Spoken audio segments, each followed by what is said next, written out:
বলেন, শুরু করেন। আমার বয়স তখন ধরেন আমি ক্লাস 7-এ পড়ি। হ্যাঁ। মোটামুটি তার আগের দিনগুলো আমার মোটামুটি অনেকটা ভালো গেছে। ক্লাস 7-এ তখন আমার বাবা সর্বপ্রথম একটা মার্ডার মামলাতে জড়িয়ে পড়ে। কত বছর বয়স তখন আপনার? তখন আমি ক্লাস 7-এ পড়ি। 12 বছরের মতো। 12 বছর। আপনি তখন পরিবারের বড় ছেলে? আমি পরিবারের বড় ছেলে। বড় ছেলে, ওকে। তারপর আপনার বাবা কি করতেন, পেশা কি ছিলেন? আমার বাবা হচ্ছে একটা রাজনীতিবিদ। আচ্ছা, রাজনীতি চর্চা করতেন? সে রাজনীতি করতো, সে বইয়ের রাজনীতি করতো। আমাদের এলাকায় যে ব্যক্তিটা মারা যায় সেও ছিল, তবে ক্ষমতাতে ছিল তখন। তো তখন আমরা মোটামুটি ভাবে অনেকটা দুর্বল। তো আমরা চাইলেও বুক ফুলিয়ে কথা বলতে পারতাম না, বা আমরা আমাদের স্থান থেকে অনেকটাই দুর্বল। যখন উনি মারা যায়, লাইক ওনাকে মেরে ফেলা হয়, তারপর দেখা যাচ্ছিল যে সর্বপ্রথম মামলাগুলো আমাদের দিকে আসছিল না। আপনার বাবাকে যখন মেরে ফেলা হয়? না না না। তাহলে কাকে মেরে ফেলা হয়? মেরে ফেলা হয়েছিল আমাদের সাবেক মেম্বার ছিল। মানে উনি ওনাকে মেরে ফেলার ঘটনাকে কেন্দ্র করে কি আপনার ফ্যামিলির উপর ইমপ্যাক্ট আসতেছে? আচ্ছা, হ্যাঁ বলেন। আসছিল, কারণ ওদের মধ্যে একটু পূর্ণ শত্রুতা ছিল অনেক আগে থেকে। ওই রাজনীতি আপনার বাবাও করতেন? হ্যাঁ, যাকে মেরে ফেলা হয় ওই দলের রাজনীতি আপনার বাবাও করতেন? আমার বাবা ওই দলের রাজনীতি করতো। তো দেখা যাচ্ছিল কি যে যখন মেরে ফেলা হয়, তখন আমি একটু রাজনীতি সেটে যাব না, যে কোনো কারণবশত আমাদের এলাকার গণ্যমান্য যে মাথাগুলো ছিল, যে যারা বড়রা ছিল, তারা সবাই কি দিয়ে দেয়, মোটামুটি ভাবে আমাদের এলাকাটাকে অচল করার একটা কায়দা ওরকম কিছু একটা সৃষ্টি করে। তো বাবা এই মামলাটা খাওয়ার পর বাসায় থাকতে পারতাম না। আচ্ছা। দেখা যাচ্ছিল যে প্রতিনিয়ত রাতের বেলাও ভয়ে থাকতাম, দিনের বেলা বাইরে বের হইতো, ভয়ে বের হইতো। যখন আমি স্কুলে যাই, এক পর্যায়ে যখন একটু একটু ঠান্ডা হয় ব্যাপারটা, যখন স্কুলে যাই, এর ভিতরে কিন্তু আমাকে আমার নানু বাড়িতে নিয়ে গেছিল আমার মামা, যে রাখতেছিল না এখানে, কারণ আমাকে অনেক খুঁজতেছিল পোলাপান মারার জন্য, এরকম কিছু একটা। আপনাকে খোঁজার জন্য খুঁজতেছে? হ্যাঁ, আমার বাবা ওই যে তখন তো এরকম কিছু একটা উঠে গেছে যে আমার বাবা খুনি। আচ্ছা, আমার বাবা খুনি আর আমি তার সন্তান, আমাকে খুঁজছিল। বাবা যে মামলাটা খায় সেখানে কি আপনার বাবাকে আসামি করা হয়েছিল? আমার বাবাকে আসামি। কত নাম্বার আসামি ছিল আপনার বাবা? আমার বাবা মেবি তখন ছিল মানে 1 নাম্বার আসামি ছিল কিনা? না না, 1 নাম্বার আসামি ছিল না, কিন্তু আসামি তালিকাতে ছিল। সর্বমোট 12 জন ছিল তারা ওই মামলাতে। তার মধ্যে আপনার বাবাও ছিল? আমার বাবা পালিয়ে থাকতো ওই সময়টা? তখন পালিয়েছিল তারা সবাই। তো দেখা যাচ্ছিল কি তার ভিতরে যখন আমাদের স্কুল খোলে বা হেডমাস্টার স্যারের সাথে কথা বলি, স্যার বলছিল যে সমস্যা নাই, তুমি স্কুলে আসো, স্কুল তো কোনো প্রবলেম হবে না, সেটার দায়ভার আমাদের। তো আমি স্কুলে যাই, যেদিন স্কুলে যাই, তার ছেলে মানে যাকে মারা হয় ওনার ছেলে দেন আমাকে অনেক খোঁজাখুঁজি করার পর। ওনার ছেলে কি মানে আপনার বয়সী ছিল নাকি? হ্যাঁ, আমার সেম এজের ছিল। সেম এজের ছিল, একই স্কুলে পড়তো? একই স্কুলে পড়তো। ওকে, তারপর?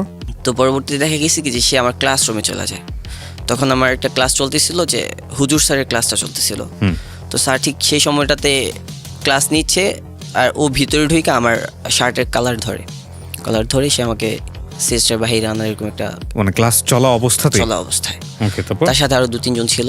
তখন যখন হুজুর স্যার যখন ওখানে বাধা দিতে যায়, এক পর্যায়ে হুজুর স্যার পর্যন্ত এখানে হ্যারেস্ট হয়। ওকে, এরকম কিছু একটা। ওকে, তারপর আমি স্কুলে যাই না, সেখান থেকে বন্ধ হয়ে যায় মোটামুটি ভাবে। আমার গায়ে হাত তোলার অনেকটা ইচ্ছা ছিল, হ্যাঁ তুলছে, আমিও যতটুকু পারছি নিজেকে সেভ করার জন্য করছি। তারপর এখান থেকে আমি চলে আসি, আসার পর আমার মামা যাত্রাবাড়িতে নিয়ে আসে আমাকে। যাত্রাবাড়ি তাদের একটা, আমার দুইটা মামার মাছের আড়ত আছে, সোনার বাংলা মৎস্য আড়তে।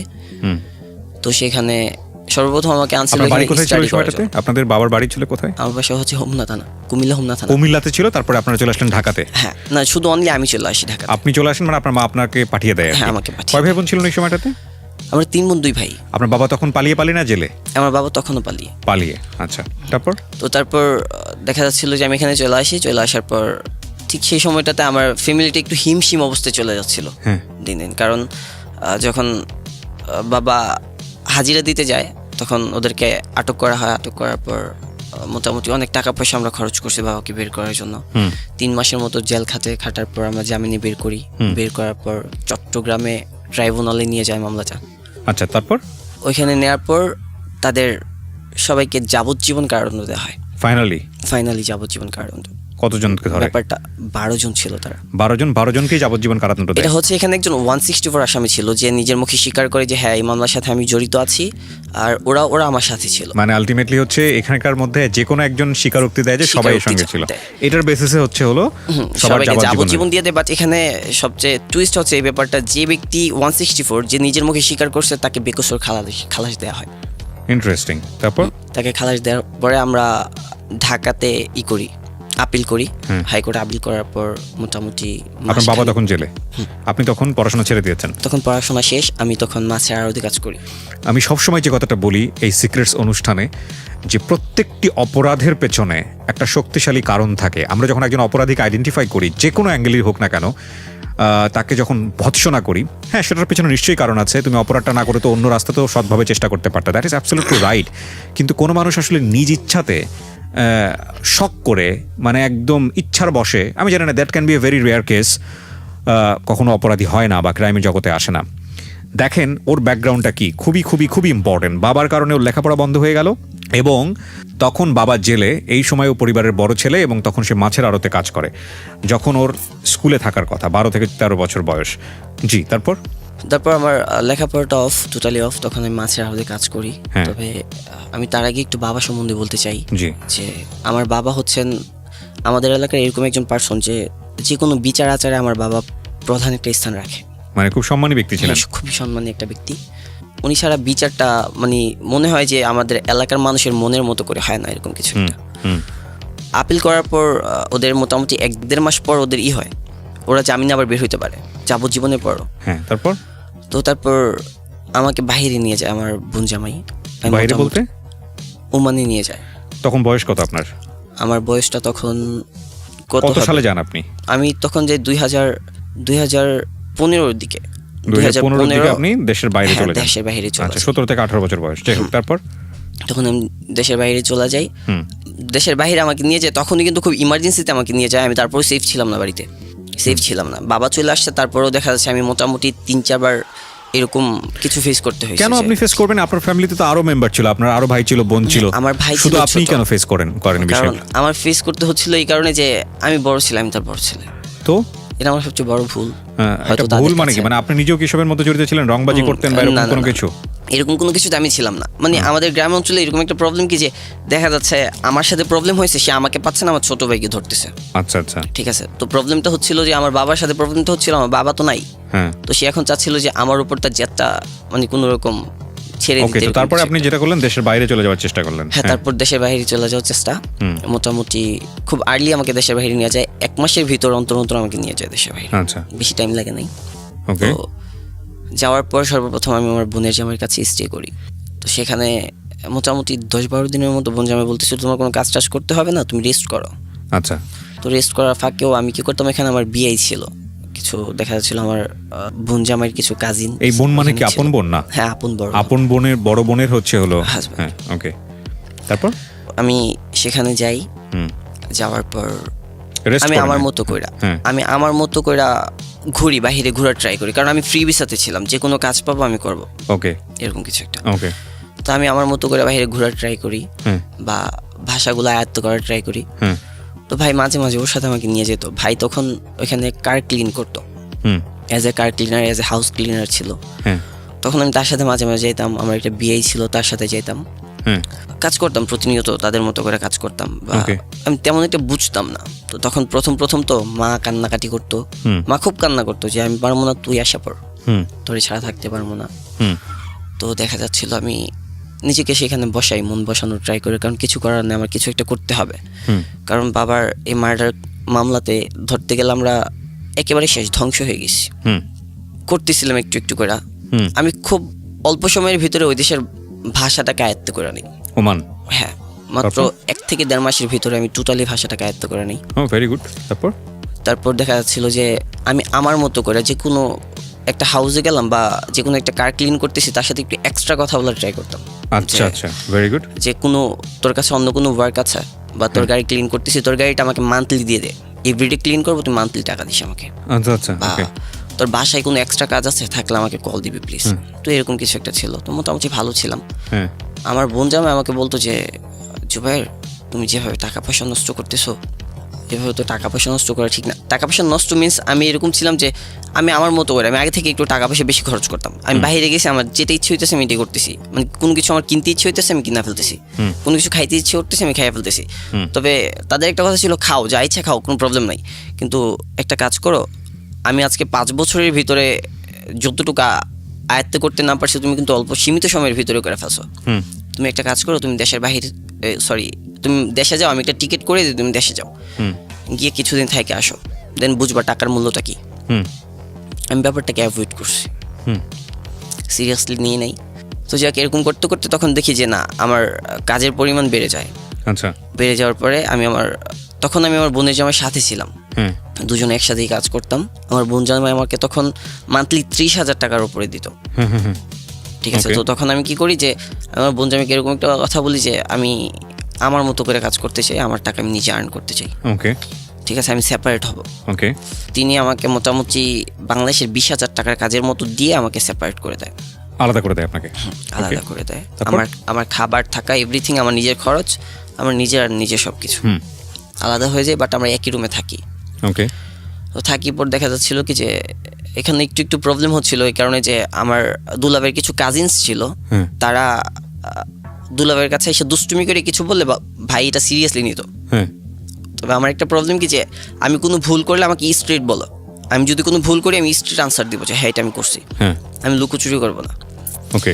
এই ব্যাপারগুলো নিয়ে আমার কাছে খুব বেশি বাজে লাগতো যে আমার বোন জামাই আমাকে স্ট্রেট না বললে ব্যাপারটা অন্য কারো কানে দিত। ওকে।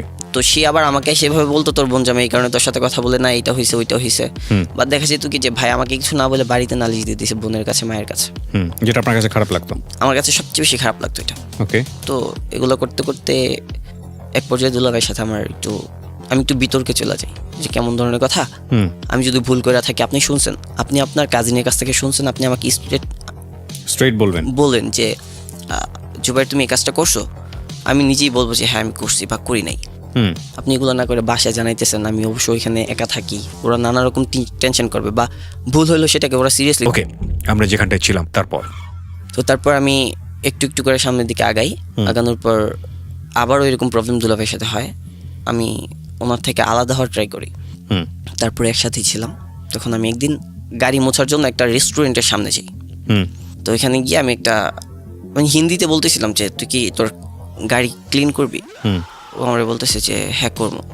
আমার বলতেছে তুই কি বাঙালি, পরে আমি বলছি বাঙালি। পরে বলতেছে ভাই আপনি বাঙালি, আমিও বাঙালি। পরে আমি বললাম ও আচ্ছা, জিজ্ঞাসা করলাম ও বাঙালি ছিল, তোমার বাসা কোথায়, আমি বললাম কুমিল্লাতে। আচ্ছা ঠিক আছে, তুমি তো দেখি ভালো আরবি পারো, তারপর হিন্দি পারো। ওনার সাথে অনেকক্ষণ কথা বলার পর আরবি পারো, হিন্দি পারো, মোটামুটি ইংলিশও ভালো ধরতে পারো, তুমি একটা কাজ করো, এগুলা ছাড়ো, মানে তোমার মতো ছেলেকে দিয়ে এগুলো মানায় না, এগুলা ছাড়ো, তোমার নাম্বারটা দাও, আমি তোমার জন্য ভালো মানের একটা জব দেখে দেন, আমি তোমাকে জানাবো। তুমি যে কোনো একটা হোটেলে অ্যাপ্লাই করো, তুমি চান্স পাবা। পরে আমি বলছি যে আমি তো নতুন, আমি তেমন একটা বুঝি না, দেখা যাক। তারপর উনি আমার নাম্বার নিয়ে যাওয়ার পর এরপর দিন বিকেলবেলা সে আমাকে কল করে। আচ্ছা। তো আমি তখন ঘুমন্ত অবস্থায় রেস্ট নিচ্ছিলাম, তখন বললো যে একটা কাজ করেন, আপনি ইয়েতে আসেন, তুর্কি রেস্টুরেন্টের সামনে আসেন, সেটা হচ্ছে ওমান মাস্কাট। তখন আমি আলখয়ের এরিয়াতে থাকি, তো আমি তুর্কি রেস্টুরেন্টের সামনে যাওয়ার পর ওনার সাথে আমার দেখা, উনি আমাকে গাড়িতে বসায়। সর্বপ্রথম ওনার গাড়িটা ছিল হুন্ডা, প্রথম যে গাড়িতে ওনার সাথে আমার কথা হয় গাড়িটা ছিল হুন্ডা। তো সেই গাড়িটাতে বসে মোটামুটি 1 ঘন্টার মতো সে আমাকে ইচ্ছে মতো ঘোরায়, ইচ্ছে মতো খাওয়ায়, ওনার যেটা ভালো লাগতেছে সেটা খাওয়াইতেছে। তো তারপর উনি বললো কি যে একটা কাজ করো, তুমি তো সব কিছুই বুঝো, ফোন সম্বন্ধে কেমন বুঝো? পরে আমি বললাম যে হ্যাঁ মোটামুটি বুঝি। তারপর উনি আমাকে বলে আচ্ছা ঠিক আছে, উনি 4-5টা ফোন বের করছে, সবগুলো অ্যান্ড্রয়েড ফোন ছিল, বের করে বলতেছে আমার 2-3টা ফোন তুমি হ্যান্ডেল করতে পারবা? পরে আমি বলতেছি হ্যান্ডেল করতে পারবো, বাট কাজটা কি বলেন? পরে বললো যে কাজটা কি সেটা আমি তোমাকে পরে বলি, বাট আমার এই 2-3টা ফোন যদি তুমি ক্যারি করতে পারো, তোমাকে প্রত্যেক মান্থলি আমি 500 রিয়ালের উপরে দেবো, যে টাকা দাঁড়াচ্ছে বাংলাদেশের মোটামুটি 1,20,000 টাকার উপরে মান্থলি। তো পরে আমি বললাম যে এত টাকা, তো স্বাভাবিক আমি রাস্তায় কাজ করি, আমার কিন্তু টাকাটার প্রতি তখনও আপনি জানেন না যে আসলে কাজটা কি। তারপর আমি বললাম যে ওকে ডান, বাট কাজটা কি? তারপর উনি বললো যে আমি তো হুন্ডি বিজনেস করি, এটা হচ্ছে বাংলাদেশে টাকা ট্রান্সফার করা, আমি আমার মতো করে ট্রান্সফার করি, হুন্ডি বিজনেস করি, তুমি জাস্ট কলগুলো অ্যাটেন্ড করবা। আমি তো আজকে মোটামুটি 11 বছর যাবত ইয়েতে ওমানে আছি, দেশে তেমন একটা যাওয়া হয় না, বা গেলেও আমি বেশি দিন থাকতে পারি না, 2-3 দিনের বেশি থাকতে পারি না। আমি এবার গেলে আমি একটু আমার মতো করে রেস্ট নিয়ে আসতে চাই, তুমি এর ভিতরে জাস্ট এগুলা 2 মাসের মতো ক্যারি করবা। মানে কল রিসিভ করা মানে ও ছুটিতে যাবে আর ওর সবগুলা কল আমি রিসিভ করবো এবং তাকে আমি ইনফরমেশন করবো হোয়াটসঅ্যাপে। আচ্ছা আচ্ছা, ওকে। তখন আপনি জানেন না হুন্ডি বিজনেসটা কি? হুন্ডি বিজনেসটা সম্বন্ধে আমার তখন বিন্দু পরিমাণ আইডিয়া নাই। ওকে, তারপর? ঠিক আছে, তো তারপর আমি বলি যে আচ্ছা ঠিক আছে, মানে এটাই যে ফোন রিসিভ করব, কেউ একজন টাকার অ্যামাউন্ট বলবে, সে কথাটা জাস্ট উনি কি বললো আমি কথাটা জাস্ট ওর কাছে ট্রান্সফার করবো, দ্যাটস ইট। আর কোনো কাজ এখানে আমার নেই।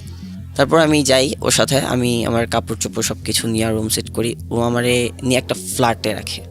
ফ্ল্যাটটা ছিল 3 রুমওয়ালা, একটা বিআইপি ফ্ল্যাট এরকম কিছু একটা। তারপর আমি থাকি, মোটামুটি ভালো লাগতেছিল প্রথম দিন সে আমাকে তার ফ্ল্যাটে রেখে বলে যে আমি একটু বাইরে যাচ্ছি, তুমি বসো, আমি আসতেছি। ওকে। তো বাসায় তার ওয়াইফ ছিল, আমি বাসায় একা, তার ওয়াইফ একা। আমি যে রুমে বসে আছি তার ওয়াইফ নিজে থেকে আমার কাছে আসে, আমার গায়ে টাচ করে। আমি ব্যাপারটাকে অ্যাভয়েড করার ট্রাই করি। কে ছিল এটা? প্রথম ওর ওয়াইফ। আচ্ছা, ওকে। আমার গায়ে টাচ করার ট্রাই করে, তখন আমি ব্যাপারটাকে অ্যাভয়েড করি। অ্যাভয়েড করার ট্রাই করলো, সে আমার হাতটা শক্ত করে ধরে এবং কি লাইক কান্না একটা ভাব নিয়ে সে বলতেছে যে আমি পারছি না, কারণ তোমার ভাই আমাকে সময় দেয় না, এরকম কিছু একটা। আপনার সাথে প্রথম দিনেই আপনার সাথে এই ধরনের আচরণ? প্রথম দিনই, মানে ব্যাপারটা ছিল তাদের একটা সাজানো একটা নাটকের মতো। ওকে। তো পরে আমি যতটাই অ্যাভয়েড করার ট্রাই করি, সে ততটাই আমার কাছে আসে। ওকে। সে আমাকে জোর করে এক প্রকারে লাইক বুকে জড়ায় নেয়। আমি ইন ডিটেইলে যাচ্ছি না, আপনার সঙ্গে জোর করে এক ধরনের একটা সম্পর্ক হয়েছে যেটা অনৈতিক সম্পর্ক? পুরোপুরি হয় নাই, আচ্ছা। আমি বলবো না যে পুরোপুরি কিছুই হয় নাই। সে জাস্ট আমার ড্রেসটা চাইনা খুলছে, দ্যাটস ইট। বাট এই ব্যাপারটা আমার কাছে খুব বেশি খারাপ লাগতেছিল, কারণ এটা ভিডিও ধারণ হয়ে গেছে অলরেডি। এটা আপনি জানতেন না? আমি জানতাম না। ওকে, তারপর? ভিডিওটা হয়ে গেছে, আমি যদি এটা না জানতাম তাইলে কিন্তু হয়তো আমি কোনো না কোনো কায়দাতে চলে আসতাম। যখনই ঠিক এই কাজটা শেষ, বুঝি না লাইক অলৌকিকভাবে মিনিট খানিকের ভিতরে সে ঘরের ভিতরে চলে আসছে। মানে ভাই উনি আসছে, তখন ওর আসার কথা না? তখন ওর কিন্তু আসার কথা না। ওকে। উনি চলে আসছে, আসার পর উনি আমারে বললো যে কি অবস্থা, কতটুকু হইলো? আমি শকড। পরে বলতেছে যে আরে টেনশন নিও না, চলে। ও আমি ওনার জাস্ট কথা শুনতেছে, তাকায় আছে, আর উনি হুট করে এদিকে হাতটা দিয়া ক্যামেরাটা বের করলো। ক্যামেরাটা বের করে বলতেছে যে এই যে এদিকে আসো, দেখো পুরোটা ভিডিও হয়ে গেছে। তারপর? পুরোটা ভিডিও হয়ে গেছে। সো আমি ভিডিওটি এই কারণে করছি, তোমার কোনো ক্ষতি করার জন্য আমি করিনি, কারণ তুমি আমার বাসায় চলে আসছো, তো আমি তোমাকে অনেক ট্রাস্ট করে আমার কাছে আনছি। দ্যাটস মিন তুমি আমার এভরিথিং জানবা আজকের পর থেকে, আমার এভরিথিং, আমার কোনো কিছু তোমার কাছে হাইড রাখতে চাই না। তুমি আমার বিন্দু পরিমাণ ক্ষতি করার ট্রাই করবা, আমি জাস্ট এটা দিয়ে তোমাকে ধ্বংস করে দেবো। ওকে, সো এটা okay fine, that was his master plan. তারপর? It's very interesting. তারপর আমি তখন আপনি জানেন না আপনাকে দিয়ে কি করাচ্ছে, বিস্তারিত কি করাচ্ছে আসলে আমি তখনও জানি না। ঠিক আছে, তো তারপর কিছু করার নেই, আমি চুপচাপ ছিলাম। তারপর ক্যামেরা থেকে সেই মেমোরিটা জাস্ট বের করে, তখন আমি ফাইনালি হয় যে এই মেমোরিটা যে ওর ফোনে ভরতেছে। ঠিক আছে, তার মানে এই মেমোরিটা ওর ফোনে থাকে সবসময়। তারপর আমি থাকি, 2 দিন পর সে আমাকে ওর সাথে করে গাড়িতে করে নিয়ে যায়। নেওয়ার পরে ঠিক সেম এই সাইজের 2টা কার্টুন বক্স গাড়িতে উঠায়, ঠিক এই সাইজের উঠে আমাকে দিয়ে ব্যাগ ডালাতে উঠানোর পর আসছিলাম। তবে ইন্টারেস্টিং ব্যাপার হচ্ছে এটা যে ওর সাথে গাড়িতে যতটা সামনের দিকে এগুচ্ছিলাম, দেখা যাচ্ছিল যে কোনো না কোনো সিআইডি নয়তো কোনো না কোনো পুলিশ তার সাথে কথা বলতেছে। আমি কিন্তু গাড়িতে, তখন আমি আরবিটা একেবারে টোটালি জানি তা না, মানে ধরতে পারি, প্রত্যেকটা কথা ধরতে পারি, বাট ক্লিয়ারলি বলতে পারি না। তখন তাদের মধ্যে কথা আদান প্রদান হচ্ছিল এরকম একটা যে হ্যাঁ ঠিক আছে, তুই যা, প্রবলেম নেই, আমাকে কল করিস কোনো সমস্যা হলে, মানে হচ্ছে মেন কথাটা। তো যাচ্ছে, তো তখন আমি বুঝিনি এটার ভিতরে কি। আর আমি টার্গেট করে রাখছি যেহেতু হুন্ডি ব্যবসা, একটা টাকা নিয়ে খেলা, ও নিজে বলছে যে এটা হয়তো টাকা হতে পারে। যাওয়ার পর বাসায় গেছি, বাসায় যাওয়ার পর আমাকে একটা কাটার দিল যে এটা কাটার পর দেখি সবগুলা ইয়াবা, পুরো প্যাকেট জুড়ে ইয়াবা। ওকে। আর এটা আসছে ওই দিনই এয়ারপোর্টে আসছে, এয়ারপোর্ট থেকে আরেকজন একটা জিপ গাড়ি দিয়ে আয়না দিয়ে যায়। পরে আমি শকড, তখন আমি বসে পড়ি, সাথে বসার পর আমি ওনারে বলি যে ভাই আপনার পায়ে পড়ে আমি এগুলোতে নিয়ে আমারে ছাড়েন, কারণ আমি ওইখানে থাকা অবস্থায় যে ইয়াবা গাঁজা এগুলার সাথে যদি কেউ কখনো আটক হয় 8 বছর 10 বছরের জেল দিয়ে দেয়। এটা জানতেন আপনি? এটা আমি জানতাম। তো আমি খুব বেশি ভয় পাই যে ভাই আমি এটা থেকে বের হইতে চাই, আমি থাকবো না এখানে। পরে বলছে এখন তো সবকিছু জানা ফেলছো, আগে বললা না কেন? পরে বলছি ভাই আপনি আগে তো আমাকে এরকম কিছু বলেন নাই, আপনি আমাকে আগে বলছেন হুন্ডি ব্যবসা এরকম কিছু একটা, ঠিক আছে হুন্ডি ব্যবসা মনে করেন করলাম আমি, সেটাতে হাইট রাখা যায়, বাট আমি এগুলাতে পারবো না, এগুলাতে রিস্ক, আমি পারবো না কখনো। তারপর উনি আমাকে বললো আচ্ছা ঠিক আছে, প্রমিস কখনো তোমার আমি এগুলোতে টাচ করার মতো কাজ দিব না, যে তুমি টাচ করো, ঠিক আছে টাচ করার মতো কাজ দেবো না, বাট তুমি এগুলাকে লিড করতে হবে। যেমন মনে করো কোথাও অর্ডার পড়লো, এগুলা ক্যারি করবে অন্য কেউ, বাট তুমি তার পাশে থাকতে হবে, বা যোগাযোগ আদান প্রদান তোমার মাধ্যমে হবে। ওকে, দেন আমি কি করব, কিছু করার নাই, মানি না। তারপর সে আমাকে সেই ভিডিওটার কথা আবারও মনে করা দেয়। তখন আমি একেবারে চুপ হয়ে বসে পড়ি। বসে পড়ার পর এরকম করতে করতে মোটামুটি 3-4 মাস করে ফেলি।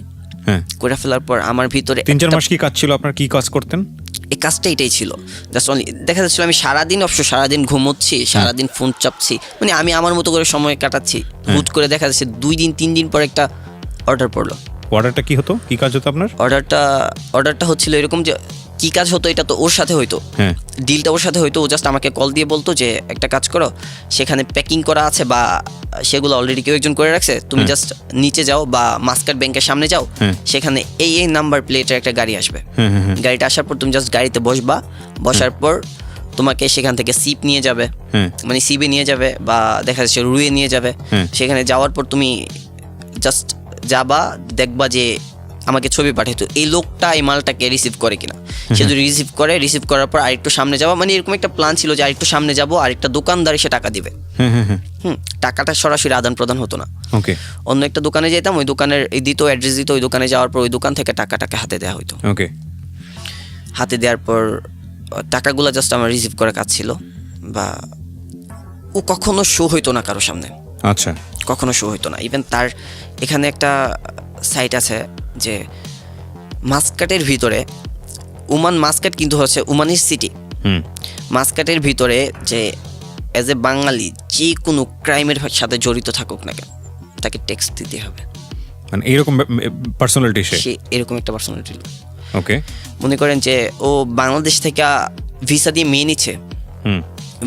মেয়ে নিচ্ছে, হাউস কিপিং বইলা, যে সে বাসায় কাজ করবে এরকম কিছু বইলা, বা সেখানে যাওয়ার পর দেখা যাচ্ছে মেয়েটাকে অবৈধ কোনো একটা কাজে ব্যবহার করতেছে। ও যতগুলা মেয়েকে নেয় 99.9% মেয়েকে বাজে কাজে ব্যবহার করে। আচ্ছা, প্রত্যেকটা মেয়েকে সে টাকার লোভ দেখায়, তো সে তার মতো করে এগুলা চালায়।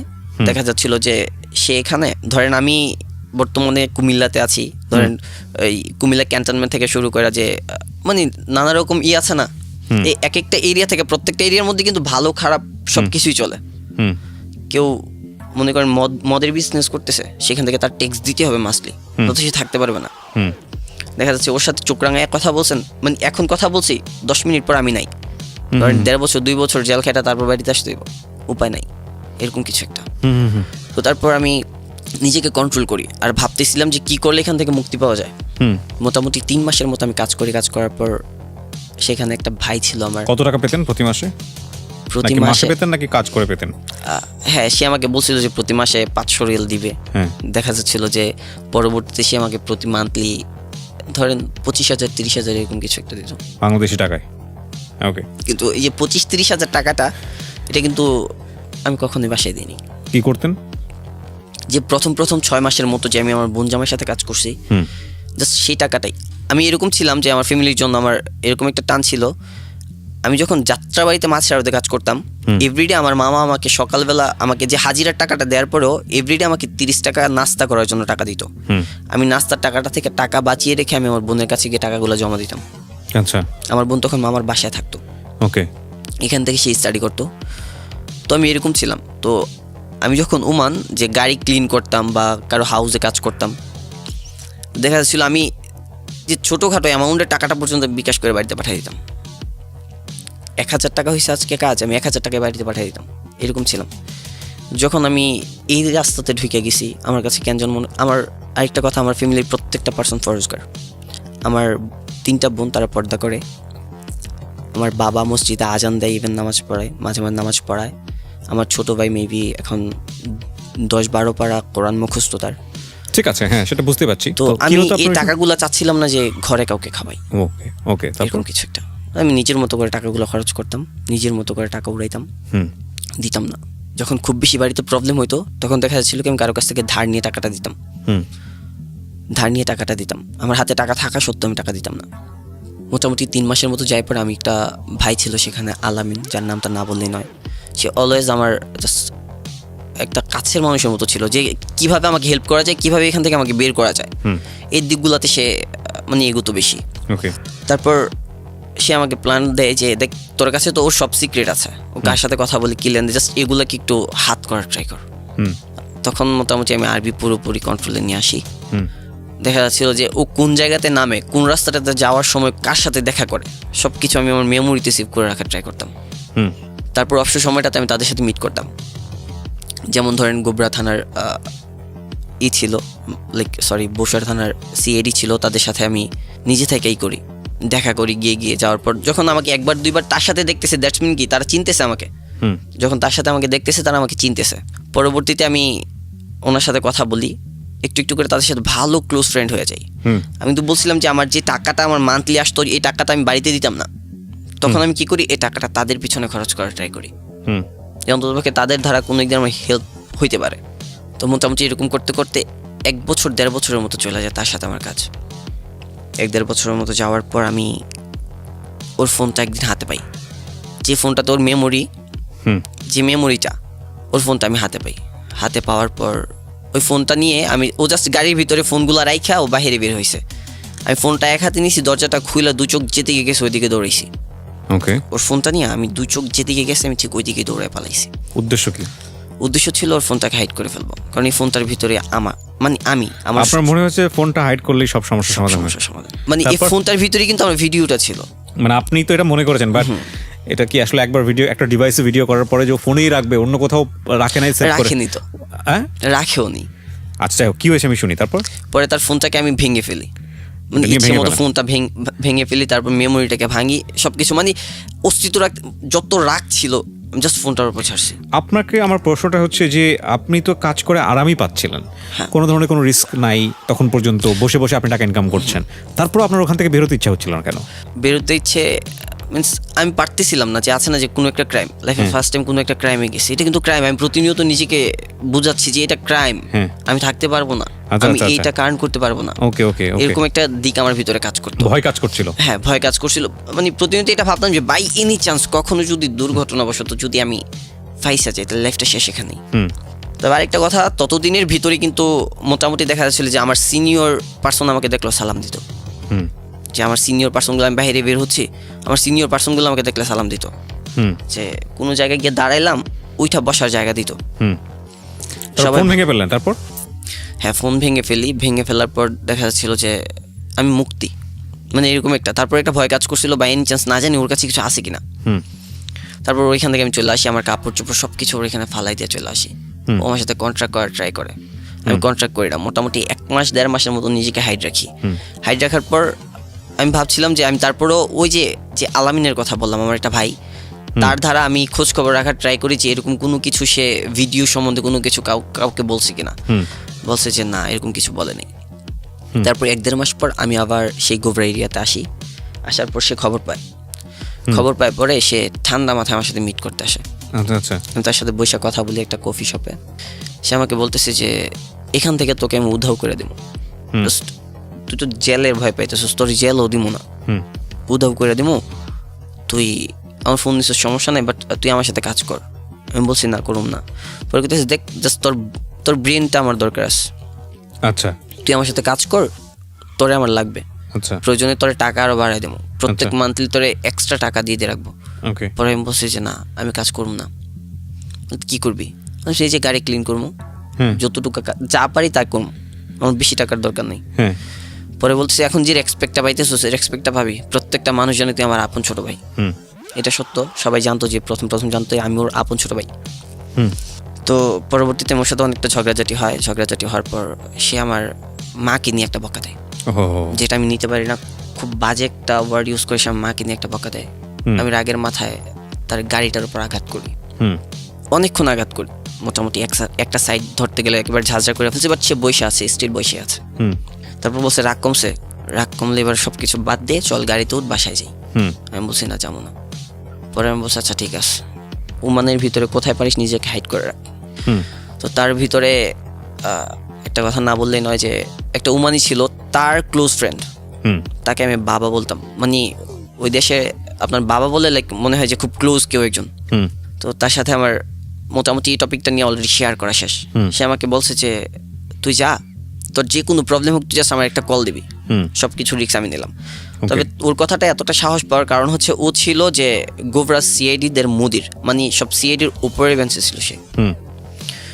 তো সেই কারণে আমি একটু সাহস পাই। সাহস পাওয়ার পর যখন দেলোয়ার আমার এই কথাগুলো বলা যায়, যাওয়ার পর আমি তাকে কল করি যে এরকম এরকম কথা বলছে, সে নাকি আমাকে উমানি থাকতে দিবে না। পরে বলছে আচ্ছা ঠিক আছে, আজকে রাতের ভিতরে দেখবি দেলোয়ার নিজে তোর কাছে গেছে। দেলোয়ার অবশ্য আসেনি, বাট আমার কল করে বলছে যে তুই ভাইয়ের কোনো ক্ষতি করিস না, নেক্সট টাইম তোর সামনেও পড়বো না। আমার এই কথাগুলো সাইডে রাখিস, কেউ তো জানে না আজ পর্যন্ত 11 বছরের ভিতরে কোনো ব্যক্তি নাই যে সামনে দাঁড়ায় বলতে পারবে আমি ক্রাইম করি, তুই ছাড়া কেউ জানে না, সো এগুলো হাইডে রাখিস। ওকে, আমি সেখান থেকে চলে আসি, আমি আবারও চলে যাই আমার আগের দুনিয়াতে, ওই গাড়ি পরিষ্কার করা, গাড়ি ক্লিন, ওকে এগুলো। বাট একটা কথা কি, যেগুলোতে যাওয়ার পর নিজেকে আর সেখানে মানিয়ে তুলতে পারতেছিলাম না। আচ্ছা, গাড়ি ক্লিন গুলোতে নিতে পারতেছিলাম না। আমি যখন ঘুমাইতাম তো ঘুমাইতাম, আমার একটা অভ্যাস হয়ে গেছিলো সারা রাত সজাগ থাকতাম, সারাদিন ঘুমাইতাম। ওর সাথে কাজ করার সময় সারা রাত্র সজাগ থাকতাম, সারাদিন ঘুমাইতাম। সেখানে যাওয়ার পর আমি দিনের বেলা কাজ করাটাকে গায়ের সাথে মানিয়ে তুলতে পারতেছিলাম না, কারণ উমানের রোদটা এতটাই পরিমাণ ছিল যে এভরিডে দেখা যাচ্ছে যে 51, 52 এরকম কিছু। ওরে বাবা, তাপমাত্রা এত বেশি ছিল।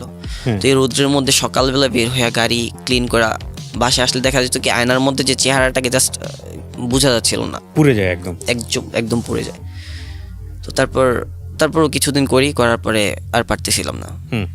তারপর আলামিন বলে যে দেখ তোর কাছে তো লিঙ্ক আছে। আমি আলামিনের সাথে সবকিছু শেয়ার করতাম যে ভাই এগুলো আমি তো নিতে পারতেছি না, এখন কষ্ট হইতেছে খুব বেশি। আগে তো প্রথম তো মানায় নিয়েছিলাম, ভাবছিলাম এইটাই শেষ, মানে এইটাই করতে হবে। এখন তো জাস্ট মাথার ভিতরে এটা ঢুকে, এটা ছাড়া তো আর অনেক কিছু করার আছে, কি করতে পারি প্ল্যান দিয়ে। পরে কইতেছে একটা কাজ কর। কি? পরে বলতেছে যে দেখ ওর মাথাটা যতটুকা তার চেয়ে আরো অনেক ধাপ উপরে কিন্তু তোর থিঙ্কিং, ঠিক আছে? সো তুই চাইলে তুই কাজে লাগাইতে পারস নিজেকে। যেমন একটা কাজ কর, তুই নিজে হাইড হয়ে যা, নিজে হাইড হয়ে তুই অন্য কাউকে দিয়ে সেম ভাবে কাজ কর। তারপর ওর সাথে আমি যোগাযোগ করি, আমি আবার এগেইন গোবরাতে ঢুকি। ওকে, মোটামুটি 3 মাসের মতো এখানে কাজ করার পর আমি আবার এগেইন গোবরাতে ঢুকি। ঢোকার পর আমি আমার মতো করে করার ট্রাই করি। এই ক্রাইমটাই কিন্তু আমি জানার পর ওই ক্রাইমটা আমি আমার মতো করে করার ট্রাই করি। আচ্ছা, এই ইয়াবা? হ্যাঁ, ইয়াবা। ওকে, আমি আমার মতো করে করার ট্রাই করি, বাট আপনার মতো করে মানে আমি চাচ্ছিলাম যে মানে যে রুলসটা ছিল তার, আমি চাচ্ছিলাম যে তার রুলসটা ঠিক সেম রূপে ভাবে আমি আপনি ক্যাপ্টেনশিপে যাবেন। হ্যাঁ, ওকে, এরকম কিছু একটা। ওকে, কিন্তু বাট আমি পারতেছিলাম না। আমি যখন ওইখানে চলে যাই, ওখানে যাওয়ার পর মোটামুটি ধরেন 1 সপ্তাহ ভাবছি, জাস্ট পারতেছিলাম না, যে না হবে না আমাকে দিয়ে, কারণ এটার যে ভয়টা আমার ভিতরে ঢুকে গেছে, ভয়টা সারা জীবন আমার ভিতরে থেকে যাবো, আমি পারবো না। তারপর ও বললো আচ্ছা ঠিক আছে, তাহলে একটা কাজ কর, চল তোরা আমি হাউস ক্লিনের একটা কাজ দিই। তো তার সাথে আমি গুবরাতে একটা হাউস ক্লিনের কাজ নেই। 70 রিয়াল মান্থলি দিত, বাংলাদেশে 14 থেকে 15,000 টাকার মতো পড়ে। সে কাজটা করার সাথে সাথে পাশাপাশি আমি আরও একটা হাউস ক্লিনের কাজ পাই। ওকে, সেটা দিতে 50 রিয়াল, তো সেখানে 10,000 টাকার মতো, এই 25-30,000 টাকার মতো মোটামুটি কাজটা হয়। কাজটা হওয়ার পর এর ভিতরে আরেকটা কথা, যে তখন আমার বাসা থেকে আমার কাছে আর টাকা চাইতো না, বুঝছেন? এই যে লং টাইম একটা ডিস্টেন্স ছিল টাকা দেওয়ার, তখন কিন্তু আমার কাছে আর বাসা থেকে টাকা চাইতো না, জাস্ট বলতো যে তুই ভালো থাক, তুই নিজে খেয়াল রাখ, বেশি প্রবলেম হলে বলিস বাড়িতে চলে আসিস। তো এর ভিতরে আমার নেশাটা চলে যায় জুয়ার দিকে। আচ্ছা, জুয়ার দিকে নেশাটা চলে যায়। তখন আমি প্রথম 29 খেলতাম, টাস খেলতাম নর্মালি। এভাবে খেলতে খেলতে দেখা যাচ্ছিল যে আমি জুয়ার দিকে চলে যাই। এখন জুয়ার দিকে চলে যাই, আমার একটা লাক ছিল যে আমি জুয়াতে হারতাম কম। একটু একটু করে যখন আমার অ্যামাউন্ট বাড়তে থাকে, এমন দিন গেছে যে আমি রাতের বেলা 2 ঘন্টা 3 ঘন্টা গেলে বাংলাদেশের টাকায় প্রায় মোটামুটি 3 লাখ টাকার উপরে পর্যন্ত নিয়ে উঠে আসছি, প্রায় জুয়াতে। ওকে, 3 লাখ টাকার উপরে। ওকে, আবার এমনও দিন গেছে যে ওই দেশি টাকায় 1,500-2,000 টাকা আমি বৈশাই দিয়ে দিছি, 2 মিনিটও হয় নাই, বাট দিয়ে দিছি। ওকে, ওই দেশে টাকাটা চোখে লাগতো না, এই কারণে যে সেখানে ভাবতাম এটা 1,000 টাকা, মানে ওই দেশি টাকায় 1,000 টাকা, বাংলাদেশি টাকায় 1,20,000 টাকার মতো চলে আসে। ওরে বাবা, ওমানের মুদ্রার কি ডলারের চেয়েও দাম বেশি? ওমানের 1 টাকা বাংলাদেশের 220 টাকা। প্রিয় দর্শক এবং শ্রোতা, এগুলো একটা জিনিস মনে রাখতে হবে যে অনেক জিনিসই যেটা ইনভেস্টিগেটেড না, সেই জায়গা থেকে ওর যে ইনফরমেশনগুলো দিচ্ছে সেগুলো অনেক সময় মন গড়াও হতে পারে। সেটা কিন্তু আমাদের অনুষ্ঠানের সীমাবদ্ধতা। হ্যাঁ, তবে আমরা চেষ্টা করি যাতে করে এটা না হয়। অনেক সময় সেটা আমাদের চেষ্টার পরেও কিন্তু অন্যরকম ইনফরমেশন দাঁড়িয়ে যেতে পারে। আমরা আসলে মূল বিষয়টাকে ফোকাস করবো, সব পুরোটুকু বিশ্বাস করতে বলি, বিষয়টা এরকম নয়। আপনারা গল্প শুনে হয়তো বা উপকৃত হবেন এইভাবে যে এই পথে পা বাড়াবো না, পা বাড়ালে জীবনটা অনেক সময় ভয়ঙ্কর রকম হতে পারে। এটাই আসলে মূলত সিক্রেটসের উদ্দেশ্য। সেখানে আমরা যে সব ইনফরমেশন একেবারে 100% কারেক্টলি তুলে ধরতে পারি সেটা নয়, কারণ this is not investigative show. এবং ইনভেস্টিগেশনেও যে আসলে 100% কারেক্ট বলা যায় সেটাও কিন্তু অনেক সময় সম্ভব হয় না। তো যাই হোক, সেটা আমাদের এক ধরনের দুর্বলতা, আমরা কিন্তু প্রত্যেকটা অনুষ্ঠানের ডিসক্লেইমারে স্বীকার করে নিই। বলেন তারপর আমি এগুলোতে যখন ঢুকে যাওয়ার পর একদিন ওই আলামিনী আমাকে বলতেছিল যে ভাই একটা কাজ কর, আজকে তোর মোটামুটি অনেকগুলো টাকা হয়েছে, দেখ হাইরা গেলে টাকাগুলো পাস না, যখন হাইরা যাস তখন আমার কাছে আসোস, নয়তো অন্য কারো কাছে যাস, কেউ হয়তো চোখের দিকে তাকায়, মুখের দিকে তাকায়, তোর টাকা দিয়ে দেয় খেলার জন্য। সো একটা কাজ কর, এমন কিছু একটা কর এই টাকাগুলো দিয়া। তখন আমার হাতে ছিল বাংলাদেশি টাকায় প্রায় 3,20,000 টাকার মতো। তারপর দেখা যাচ্ছিল কি যে ওই আলামিন ভাই আমাকে বললো যে একটা কাজ কর, তুই অন্ততপক্ষে যদি খেলার জন্য তোর টাকা দরকার প্রতিনিয়ত, তোর হাতে যেহেতু এখন বড় একটা বিগ একটা অ্যামাউন্ট আছে, এই টাকাটা তুই একটা কাজে লাগা, যেন তোর এই টাকাটাই যেন তোরে অন্য টাকাগুলো তোর হাতে এনে দেয়। পরে বললাম কি করতে পারি? পরে বললো যে গোবরা আলমাহা একটা ইন্টারন্যাশনাল হোটেল আছে, ওই হোটেলের পাশে একটা বিল্ডিং ছাড়ার কথা শুনলাম, যে বিল্ডিংটা ছেড়ে দিবে, তুই বিল্ডিংটাকে এগ্রিমেন্ট করে নেওয়ার পর তুই ফ্ল্যাট হিসেবে ভাড়া দে। ওকে, দেন ওইটাকে আমি নিয়ে নিই। কত টাকা দিন নেন? ওইটাকে আমি নেই, ওই দেশি টাকায় পরে আপনার সব খরচ টরচ গিয়া ওই দেশি টাকায় পরে আপনার 1800 রিয়াল, বাংলাদেশি টাকায় কিরকম? প্রায় ধরেন 4 লাখ টাকার কাছাকাছি। হ্যাঁ। তো তারপর আমি এটাতে আগানোর পর ভাড়া হচ্ছিল মোটামুটি ভালো, কারণ এটা একটা অ্যাপার্টমেন্ট বিল্ডিংয়ের সাথে ছিল, ভাড়া হচ্ছিল। তো ওটা দিয়ে আমি আগাই, বাট আমার যে জুয়ার নেশাটা এটা আমাকে ছাড়তেছিল না। তখন মোটামুটি আমাকে গ্রাস করে ফেলে এটা। ওকে। ইভেন আমি অনেকবার ট্রাই করছি আমি এখান থেকে বের হয়ে আসবো, বাট পারতেছিলাম না। ওকে। তারপর এমন করতে করতে একটা সময় একটা মেয়ের সাথে আমার এফবিতে পরিচয় হয়। ওকে। তখন আরেকটা কথা, যে আমি বাংলাদেশে থাকা অবস্থায় আমাদের থানায় একটা মেয়ের সাথে আমার রিলেশন ছিল। মেয়েটার সাথে আমার সম্পর্ক তৈরি হওয়ার পর দেখা যাচ্ছিল ওর জন্য আমি সবকিছু ছেড়ে দিই। ওকে আপনি লাভ করেন? ও জানতো আপনার এই বিষয়গুলো, যে আপনি এগুলোর মধ্যে ইনভলভ আছেন? এই প্রথম ও এগুলো জানতো না। আচ্ছা। এগুলো কোনো কিছু জানতো না। ও জানতো আমি ওখানে একটা ভালো একটা বিজনেস করতেছি, যে অ্যাপার্টমেন্ট বিল্ডিং এর যে একটা বিজনেস করতেছি। পরে এক সময় ওকে বললেন কেন বিষয়টা? ও জানতো। ওকে আমি এভাবে অবশ্য বলি নাই যে হ্যাঁ, ও এমনিতে আকার ইঙ্গিতে জানতো আমি মাঝে মাঝে জুয়া খেলি, সেটা ও জানতো। তারপর জানতো আমি স্মোকিং করি, ড্রিঙ্কিং করি, এগুলো সে জানতো। জানার পর ও আমাকে জাস্ট একবার বললে এগুলো থেকে বের হওয়া যায় না। আপনি তো এগুলাই করতেন, এর বাইরে কি কোনো কিছু করতেন নাকি ইয়াবার সঙ্গে জড়িত ছিলেন? ইয়াবা বিজনেসটা করতেন? ইয়াবা থেকে কিন্তু একেবারে তখন আমি টোটালি বের হয়ে এসে পড়ি। ইয়াবা থেকে বের হয়েছেন আপনি? ইয়াবা নিতেন এক সময়? না আপনি ইয়াবা বিজনেস করেছেন কিন্তু নিতেন না? আমাকে সে যে ব্যক্তিটার কথা বলছি, সে কিন্তু আমাকে ইয়াবা আর গাঁজা এই দুইটা সেবন করানোর জন্য অনেক ট্রাই করছে। ইভেন সে কিন্তু আমার উপরে আমার গায়ে হাত পর্যন্ত তুলছে ইয়াবা কেন সেবন করি না, কারণ আমি জানতাম যে আমি এখন যদি ইয়াবাটা সেবন করি সে আমাকে এখনই ধরাই দেবে। কারণ এটা কিন্তু আপনার ওই দেশে মেশিনে চলে আসে, ফুক দেওয়ার পর এটা তখন মেশিনে চলে আসে। আমাকে এই দুইটা জিনিস এসে টাচ করাতে পারে না কখনো। হ্যাঁ, আমি এমনিতে অ্যাজ এ ড্রিঙ্কস করছি, দ্যাটস ইট, এর বাইরে কোনো কিছু। তো একটা সময় কি হলো, উনি আপনাকে এখান থেকে ছাড়াই, মানে বললো যে এগুলো ছেড়ে দিতে হবে, মেয়েটা বললে এটা ছেড়ে দিতে হবে, এবং আপনি ছেড়ে দিলেন? হ্যাঁ, সেগুলো আমি ছেড়ে দিই, ওর জন্য আমি সবকিছু করতে রাজিছিলাম। আচ্ছা, ছেড়ে দেন আপনি শেষ পর্যন্ত? হ্যাঁ, সবকিছু ছেড়ে দিই। ছেড়ে দেন আপনি এই জুয়া খেলা বা এগুলো খেলাগুলো সবই ছেড়ে দেন? না, জুয়া খেলাটা তখন একটু একটু করে ওর কাছে হাইড করে আমি খেলতাম, ঠিক আছে, বাট আমি ওর প্রতি যখন দেখি না আমি খুব বেশি সিরিয়াস ওর প্রতি, ঠিক আছে, আমি তখন ওর প্রতি খুব বেশি সিরিয়াস হয়ে গেছি, দেন আমি কিন্তু এটা থেকে বের হয়ে চলে আসি। জুয়া খেলে আপনার কি হয়েছে? মানে আপনার কি কোনো ক্ষতি হয়েছে নাকি আপনি লাভ করেছেন? ক্ষতি হয়েছে। ক্ষতি বলতে? এই যে নিজে কিছু করতে পারলাম না, যতটুকু করছি সবকিছু এখানে নষ্ট করছি। ইভেন যখন আমি লাস্ট টাইম যে আমি বাড়িতে আসি, তখন কিন্তু আমি বাংলাদেশ থেকে টাকা নিয়ে গিয়ে দেন আমি আসি। বাংলাদেশ থেকে টাকা নিয়ে আপনি ওমান থেকে দেশে আসেন? ওইখান থেকে দেশে আসি। ইভেন না, বাংলাদেশ থেকে টাকা নিয়ে আমি পুলিশের কাছে টাকা দিয়ে আমি দেন জেলে যাই। যে আমাকে তখন ধরতেছিল না, আমি যে এরিয়াতে ছিলাম না, আমাকে চিনতো ওরা, যে আমি যখন ড্রিঙ্কস করা পর্যন্ত আমি মারামারি পর্যন্ত করছি যে আমাকে যেন আজকায়, কারণ আমার মা খুব বেশি সিক ছিল, উনি খুব বেশি কান্নাকাটি করতেছিল, বাবা তুই বাড়িতে তোর না দেখে মরলো, আমি মরে শান্তি পাবো। তো আপনাকে আটকাইলে তো আমাকে ধরতেছে ধরার পর দেখা যেতেছে যে ওই একজন ঢুকছে, যে কোনো একটা পুলিশ ঢুকছে বা একটা সিআইডি ঢুকছে, ও আমার চিনে, ছাইড়া দে, আমি যাইতে চাই না, ছাইড়া দে, যা রহ। পুলিশের কাছে ধরা দিলে আপনার লাভটা কি? ধরা দিলাম, তখন আমি এখান থেকে গিয়ে ধরা দিলাম যে তখন কিন্তু আমার লেবার কার্ড ছিল না। আপনি যেটা বলতেছেন সেটা হচ্ছে পুলিশের কাছে আপনি ধরা দিতে চান, রাইট? ধরা দিলে আপনার লাভটা কি? ধরা দিলে আমাকে যে 2 মাস 1.5 মাস হোক জেল খাটায় দেন, আমাকে কিন্তু বাংলাদেশে ওরা পাঠাই দিবে।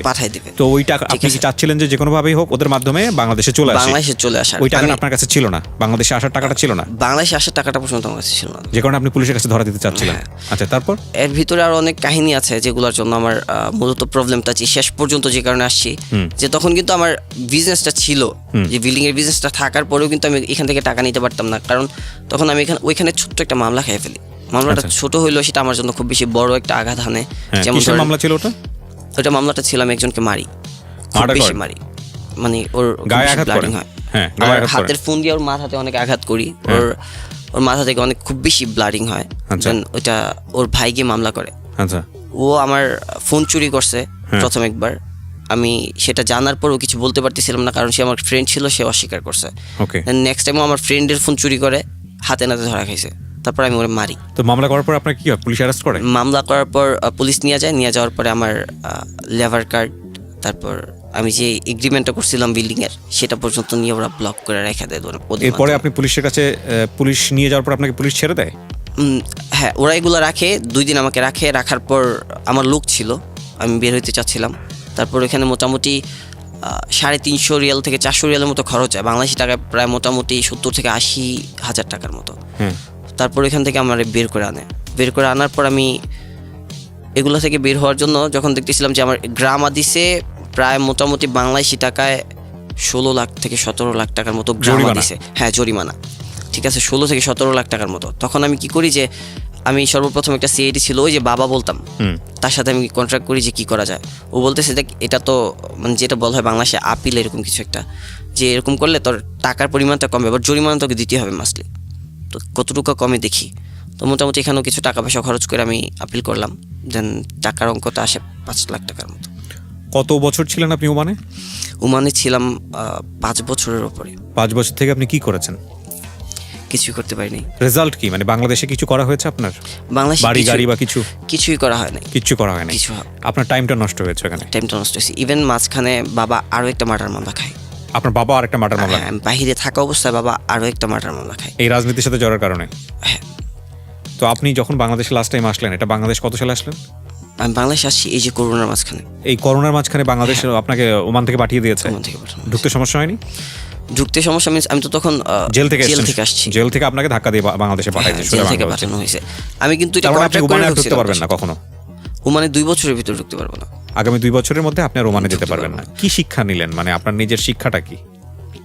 নিজের শিক্ষা মিন্স প্রথম পর্যায়ে আমি যেটা বলতে পারি যে আপনার বাবা এরকম একটা কাজ করেছিল বলে আপনি একটা ধাক্কা পেলেন, আপনাকে খুব অল্প বয়সে লেখাপড়া ছাড়তে হলো। সেই লেখাপড়া ছেড়ে আপনাকে সেভ করার জন্য আপনার মামা ওমানে নিয়ে গেল। ওমানে গিয়ে আপনি তো একটা নিজের বেটার লাইফ পেতেন, চাইলে আপনি লিড করতে পারতেন, তখন আপনি 18+, কিন্তু আপনি সেটা না করে কাকতালীয়ভাবে একজনের সঙ্গে জড়িয়ে গেলেন। সেখান থেকে আপনি বের হয়ে আসার চেষ্টা করলেন। তখন পর্যন্ত আপনি চেয়েছেন যে আপনি ভালো থাকেন, কিন্তু ভালো কাজ করতে গিয়ে আপনি যখন দেখলেন যে আরামে থেকে পয়সা ইনকাম করা যায়, সেটার প্রতি একটা লোভ, এবং সেকেন্ড টাইম লাস্ট টাইম আপনি যে ড্রাইভটা দিলেন সেটা একদমই পুরোপুরি ক্রাইম জগতে আপনার নিজেকে ইনভলভ করা।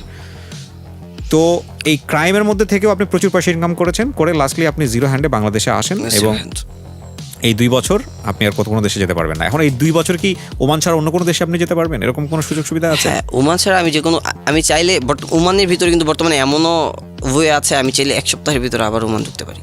বাট সেটাও তো ইলিগাল, অবৈধ। এখন আপনার লার্নিংটা কি? আপনার শিক্ষাটা কি এই ঘটনা ছোটবেলা থেকে শুরু করে?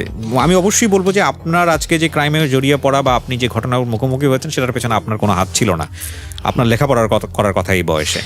সেখানে আমার বাবারও বিন্দু পরিমাণ দোষ ছিল না, কারণ প্রথম মার্ডারটা যেদিন হয় তখন কিন্তু এর 2 দিন আগে থেকে আমার বাবা কিন্তু ঢাকা মেডিকেল কলেজে অ্যাপেন্ডিসাইটের অপারেশনের জন্য। ঠিক আছে, বাট পরিস্থিতির শিকার আপনি। কিন্তু লেখাপড়াটা বন্ধ না করে আপনার বাবা তো অন্য কোথাও আপনাকে দিয়ে বা আপনার ফ্যামিলি অন্য কোথাও দিয়ে আপনার লেখাপড়া চালাতে পারে। তখন আমার ফ্যামিলি ক্রাইসিস। ক্লাস 6-7 এর বাচ্চার পর, ও আচ্ছা হ্যাঁ, আপনার ফ্যামিলিকে সাপোর্ট করতে হতো মাছের আড়তে কাজ করে। ট্রু। এখন আমি লাস্টলি যে কথাটা বলতে চাই সেটা হলো যে আপনি কি বলতে চান আপনার এই জীবনের যে ঘটনাগুলো শুনলাম আমরা, সেই জায়গা থেকে আপনি আজকে সিক্রেটস এই কথাগুলো বললেন, কেন বললেন? আমি সিক্রেটসে এই কথাগুলো বলার কারণ হচ্ছে যে আমার মতো ভুল আর আমার মতো এরকম ট্রেপে যেন আর কেউ না পড়ে।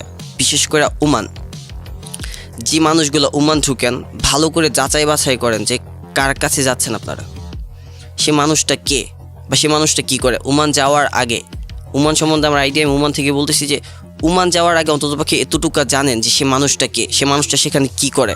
এতটুকু না জানি না কখনো যাবেন না। আর বিশেষ করে আপুদেরকে রিকোয়েস্ট, একটাই রিকোয়েস্ট যে আপনারা ওমান যান, সমস্যা নেই, সেখানে কাজ আছে, ভালো কাজ করেন, কিন্তু যাওয়ার আগে আপনি আগে দেখেন যে মানুষটা আপনাকে নিচ্ছে সে মানুষটা কে। আপনার নেক্সট প্ল্যান কি? আমার নেক্সট প্ল্যান একটাই যে ভাই আমার লাইফটাকে আমি জাস্ট ধ্বংস করে দিছি। যে বাবাকে যে পরিমাণ কষ্ট আমি দিছি, আমার বাবা খুব সৎ একজন মানুষ, কখনো কারো কোনো ক্ষতি করে নাই, কখনো মানুষের সাথে বাজে ব্যবহার করে নাই। আমার বাবার আমি যে পরিমাণ কষ্ট হয়েছে, আমার বাবা এই ঘটনা কিন্তু মোটামুটিভাবে জেনে ফেলছিল, আর আমার বোন জামাই ছিল সেখানে। তো আপনি সেটাই বলছি, আপনার কি করতে চান আপনি পরবর্তী লাইফে? কি করতে চাই, যদি কোনোদিন সুযোগ পাই, বা আমি বর্তমান ফ্যামিলি ক্রাইসিস, মানে কি আপনি সুযোগ পাইলে বাবার এই ঋণটা শোধ করতে চান, তাই তো? যে বাবার, সেটা কি অন্যায় পথে গিয়ে করবেন নাকি ন্যায় পথে থেকে? না, ন্যায় পথে থেকে, অবভিয়াসলি ন্যায় পথে থেকে বাবার শেষ আশাগুলো পূরণ করবো, যন্ত্রভাগে বাবার ভালো ছেলেটাকে নিজে শো করবো। জুবায়ের, মানুষের মধ্যে মানুষ সাময়িকভাবে বাধাগ্রস্ত হয়, কিন্তু মানুষের মধ্যে যখন স্বপ্ন মরে যায় তখনই আসলে মানুষের মৃত্যু ঘটে। আপনার মধ্যে এখনো স্বপ্ন মরে যায়নি, সো সেই অর্থে আমরা বলতে পারি যে নিশ্চয়ই আপনি যেহেতু বাবার কথা চিন্তা করেন, পরিবারের কথা চিন্তা করেন, আপনি ঘুরে উঠতে পারবেন। আর জীবনের প্রত্যেকটা ঘটনাই একটা এভিডেন্ট যে like this is a experience for me. তো সেই জায়গা থেকেই অল্প বয়সে যে অভিজ্ঞতা হয়েছে, ভুল করেছেন, যাই করেছেন, সেটাকে